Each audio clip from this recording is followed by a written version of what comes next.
પ્રભુ ઈસુ ખ્રિસ્તની જય. આજના આ અભ્યાસમાં ખૂબ ખૂબ સ્વાગત છે. સીધી જ વાત પર આવીએ તો આજે આપણે પાદરી એલ્વિસના એક ખૂબ જ ઊંડા અને જટિલ ધાર્મિક પ્રવચનનું તટસ્થ અને સ્પષ્ટ વિશ્લેષણ કરવાના છીએ. અહીં આપણે મુખ્યત્વે ઇફિસીઓ 5મા અધ્યાયની 5મી કલમ અને પરમેશ્વરના રાજ્ય વિશેની સમજૂતીઓને બહુ જ સરળ રીતે અને ઊંડાણપૂર્વક સમજીશું. આજનો આપણો એજન્ડા એકદમ સ્પષ્ટ છે. આપણે આ પ્રવચનને 4 ભાગમાં જોઈશું.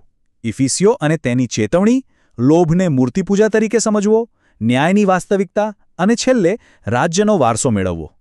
ચાલો જોઈએ કે મૂળ સ્ત્રોતમાં આ જટિલ વાતોને કેવી રીતે ગોઠવવામાં આવી છે. તો ચાલો સૌથી પહેલા વિભાગથી શરૂઆત કરીએ. ઇફિસીઓ અને તેની ચેતવણી, અયોગ્યતાના પાયા. આ એ મુખ્ય બાઇબલ પાઠ છે જેના પર આખો સંદેશ આધારિત છે.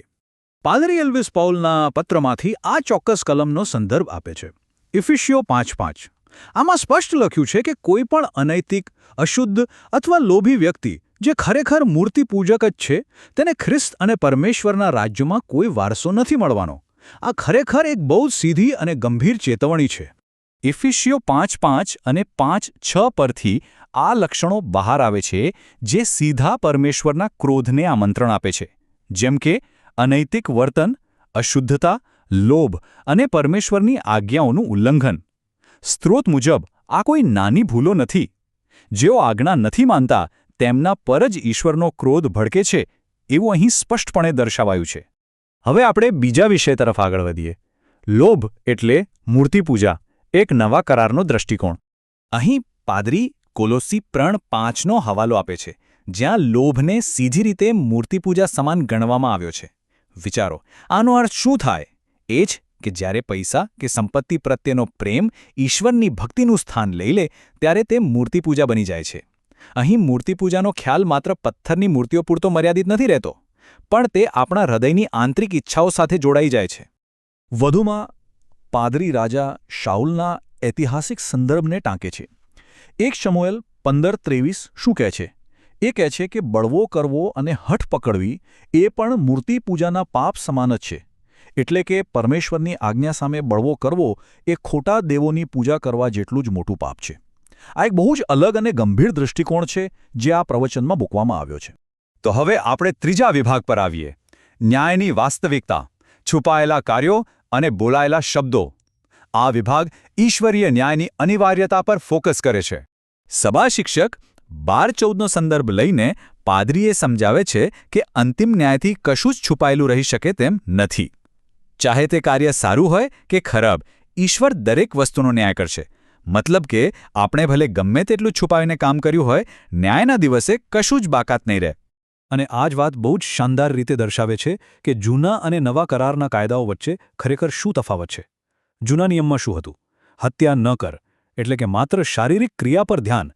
પણ પ્રવચન મુજબ ઈસુએ નવા નિયમમાં કહ્યું કે ફક્ત કોઈ ભાઈ પર ક્રોધ કરવો કે તેને મૂર્ખ કહેવું એ પણ એટલું જ મોટું પાપ છે અને દંડને પાત્ર છે. એટલે કે નવો નિયમ આપણા વિચારો અને ભાવનાઓને પણ ધ્યાનમાં લે છે. એટલું જ નહીં, માથી 12:36 દર્શાવે છે કે આપણે જે કંઈ પણ નકામી કે વ્યર્થ વાતો કરીએ છીએ તેનો પણ ન્યાયના દિવસે હિસાબ આપવો જ પડશે. પાદરી અહીં ભાર મૂકે છે કે આપણી સામાન્ય વાતચીત અને અજાણતામાં બોલાયેલા શબ્દો પણ અંતિમ જવાબદારીનો સામનો કરશે. ટૂંકમાં આપણે શું બોલીએ છીએ તે ખરેખર બહુ જ અગત્યનું છે. ચાલો ન્યાયની આ કડક ચેતવણીઓથી આગળ વધીએ અને આપણા અંતિમ વિભાગ તરફ જઈએ, રાજ્યનો વારસો મેળવવો. અહીં એક બહુ જ સ્વાભાવિક પ્રશ્ન ઊભો થાય છે. પરમેશ્વરનું રાજ્ય ખરેખર શું છે? પ્રવચન આપણને એ જ સમજાવવાનો પ્રયાસ કરે છે કે આ રાજ્યમાં પ્રવેશ મેળવવા માટે ખરેખર કઈ બાબતો જરૂરી છે. પાદરી એલ્વિસ વાર્તાઓમાંથી આ 3 ચોક્કસ પગલાં તારવે છે. પહેલું, પિતાની ઈચ્છા પૂરી કરવી. બીજું, પાણી અને આત્માથી નવો જન્મ લેવો, જે સંપૂર્ણ આંતરિક પરિવર્તનની વાત છે. અને ત્રીજું, મુશ્કેલીઓ અને સતાવણીઓ વચ્ચે પણ અંત સુધી વિશ્વાસમાં ટકી રહેવું. આ ત્રણેય પગલાં વગર છૂટકો જ નથી. માથી 7:21ની ચેતવણી આ જ વાતને સમર્થન આપે છે.